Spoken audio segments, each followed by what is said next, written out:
I'm Peter Austin. That is a railway tunnel that was once used to try and convince people to believe in God, and this is interesting. Now, don't worry, I'm not here to try and convince you to believe in God, and in fact, the fascinating story from history we're here to talk about today doesn't really have much to do with God or even tunnels at all.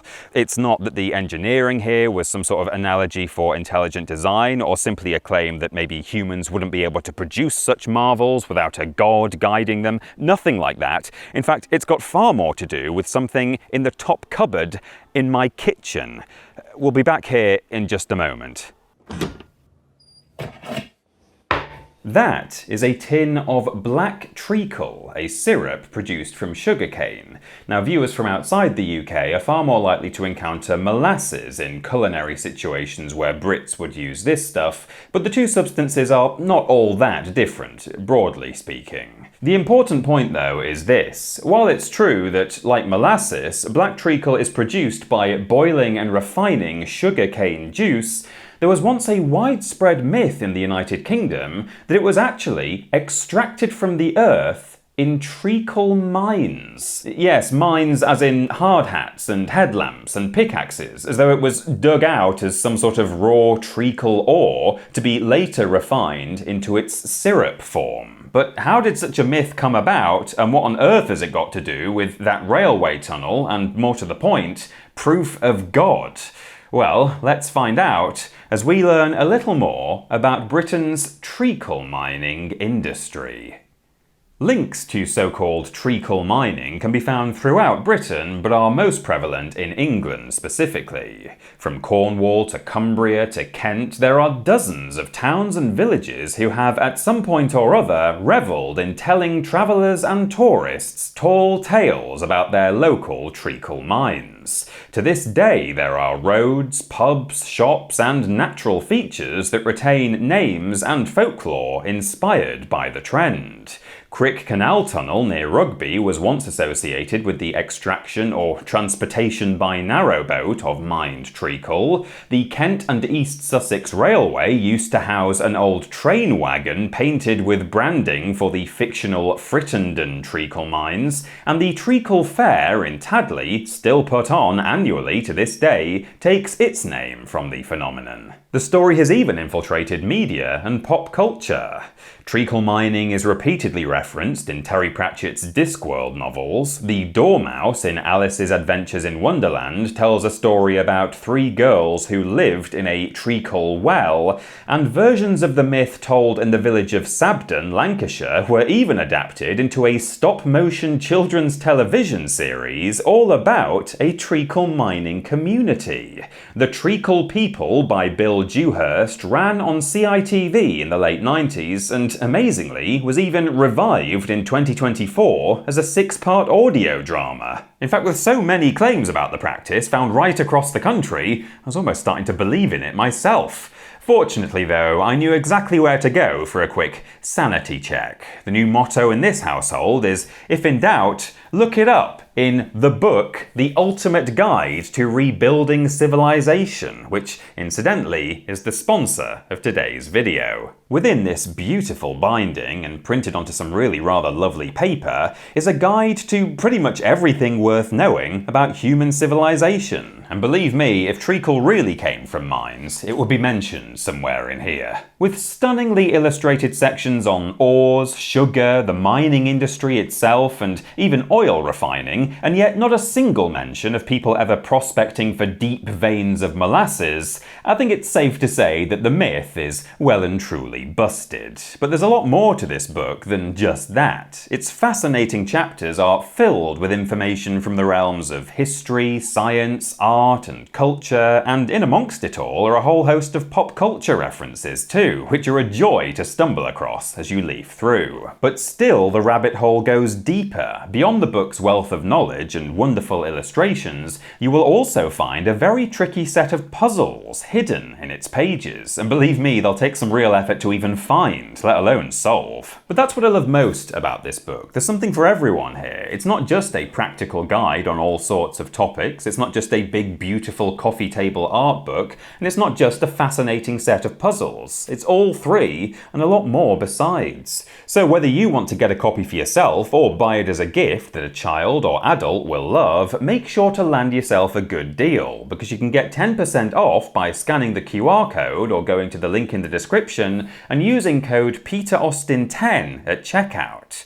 Thank you very much, Hungry Minds, for sending my copy through. I was honestly starting to doubt everything I thought I knew about geology and syrup for a minute there. But okay, while we can be confident that the idea of treacle mining is indeed a myth, one thing that still isn't fully understood by anyone is the story's origins, only that it probably dates back to the Victorian period. One of many different theories is that in 1853, 8,000 British soldiers were assembled on Chobham Common in Surrey in preparation for action in the Crimean War, and when dismantling their camp at the end of their stay, they supposedly chose to bury some of their leftover supplies rather than go to the effort of removing them from the common.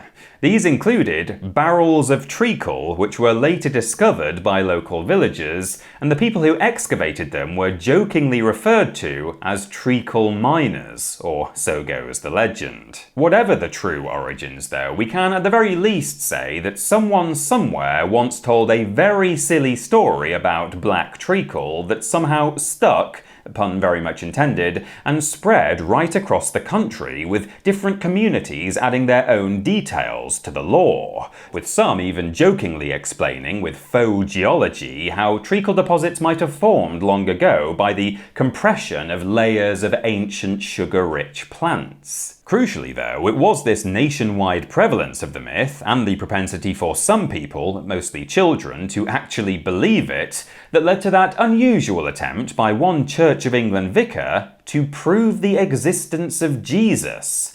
And that's where our disused railway tunnel comes in. This is Greenside Tunnel in Pudsey, West Yorkshire, specifically the West Portal, and on the 20th of August 1975, Reverend Paul Needle decided to use it in an exercise that might convince a lot of local children to accept the gospel as, well, gospel. As part of a whole week of activities he was putting on for the local youth, he enlisted a group of volunteers to set up the mouth of the even then disused railway tunnel to make it look like an actual treacle mine. He then told the children, around 150 of them, if you can believe that, to go hunting for the treacle mine that he told them was somewhere in the woods nearby. Off they all went, running, and sure enough, they soon came across the portal to the tunnel, adorned with barrels, pickaxes and the like, and even an actual treacle miner.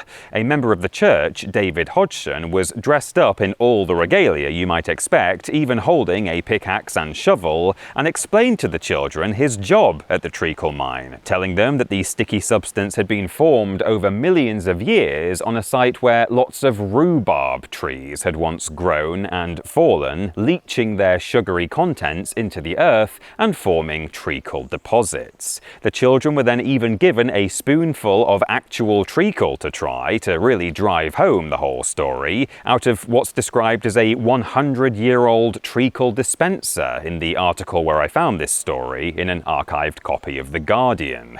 It appears that not all the children were convinced, with one crying out, "That's no treacle mine, that's Pudsey Greenside Railway Tunnel," but perhaps a few others were taken in. And so then came the Reverend's lesson. Explaining that the whole thing was indeed a setup, and that the notion of treacle mines in Pudsey and other towns and cities across the British Isles was no more than a myth, he then made the claim that there was far more evidence for the existence of Christ and the stories recorded in the New Testament than there was for the Pudsey treacle mines, and therefore, if the children had been taken in by what they'd seen that day, they really ought to believe in Jesus as well. It's a nice try, I suppose, and I'm personally very glad that he did it because it gave me a physical location I could come to film the treacle mining video I've always wanted to do on this channel, but I don't think the logic really holds up. They built a physical treacle mine here and got the kids to come here in person and even taste the treacle and speak to a treacle miner. Now, yes, that tells us that we shouldn't always believe everything we see, even in person, but still, equating actual physical evidence of treacle mining to stuff that's written down in a book and we're supposed to take on faith, and that's literally how Christianity works, isn't really fair, right? In fact, when I put it in those words, it really does make me think that some of the children probably came away from here thinking, I can't even believe the things I see with my own eyes or taste with my own tongue, so how on earth am I supposed to take the word of the clergy or the people who wrote the Bible? Oh my God, I'm having a crisis of faith. It may have backfired a little for Reverend Needle. All that being said though, it is nice to think that although Greenside Tunnel is locked up at this end and backfilled at the other, people can still come here to the portal not just to appreciate the architecture and engineering achievements, but also to see one of the few remaining physical locations in the United Kingdom that can claim to have a direct link to the country's long-standing treacle mining industry. Oh, makes you proud to be British. I've been Peter Austin. And that was interesting.